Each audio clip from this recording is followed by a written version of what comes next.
Ketemu lagi dengan saya Bidan Isna. Pada sesi kali ini saya akan sharing tentang 10 standar pemeriksaan kehamilan.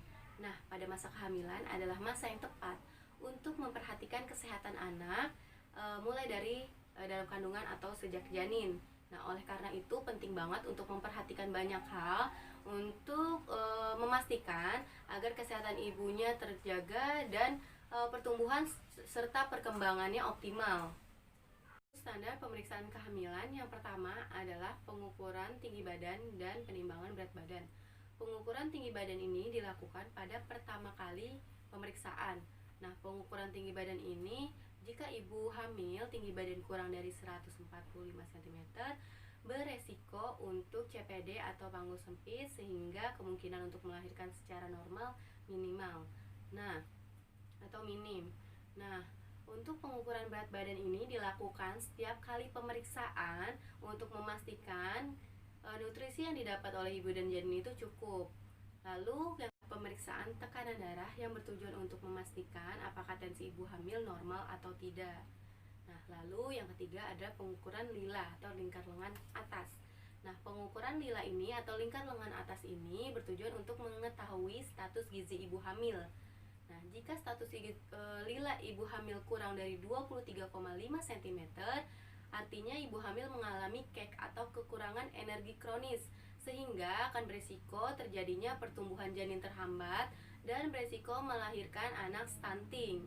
Lalu selanjutnya adalah pengukuran tinggi fundus uteri atau pengukuran tinggi rahim.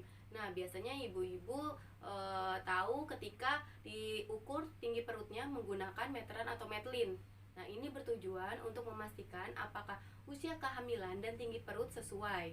Lalu yang selanjutnya adalah yang nomor 5 adalah menentukan presentasi janin dan menghitung denyut jantung janin.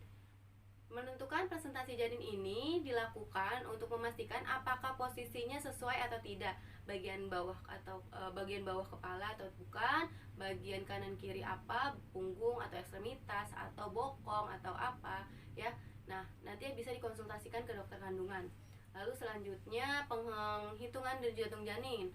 Penghitungan denyut jantung janin ini untuk memastikan kesejahteraan janin. Jadi salah satu-satunya untuk mengetahui kesejahteraan janin adalah dengan penghitungan denyut jantung janin. Apakah denyut jantung janin normal atau tidak. Screening tetanus.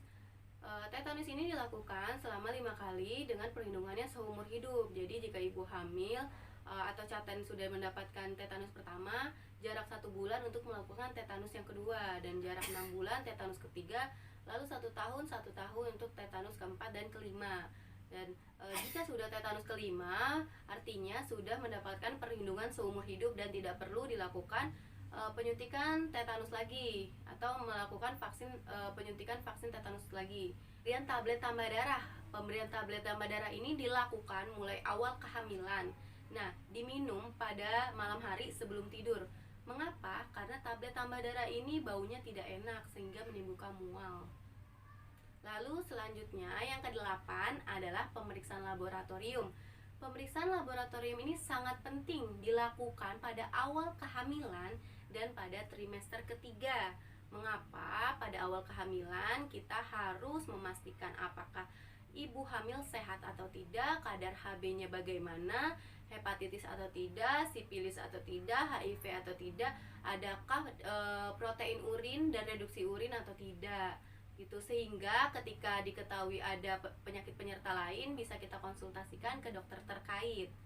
Penentuan HB ini juga berguna untuk memastikan berapa kadar vitamin yang harus diberikan kepada ibu hamil. Lalu selanjutnya adalah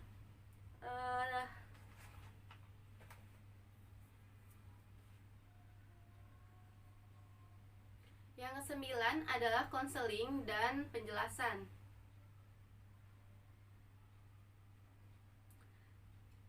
Yang ke-9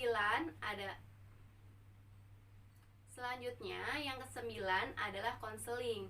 Tenaga kesehatan akan memberikan konseling sesuai dengan kebutuhan ibu, mulai dari keluhan, dan konseling tentang tanda bahaya kehamilan, ketidaknyamanan kehamilan, fisiologis kehamilan, lalu tanda-tanda persalinan, lalu persiapan kelahiran, mempersiapkan kelahiran, lalu tanda nifas, bahaya nifas, KB, dan banyak hal lainnya yang harus dikonselingkan kepada pasien.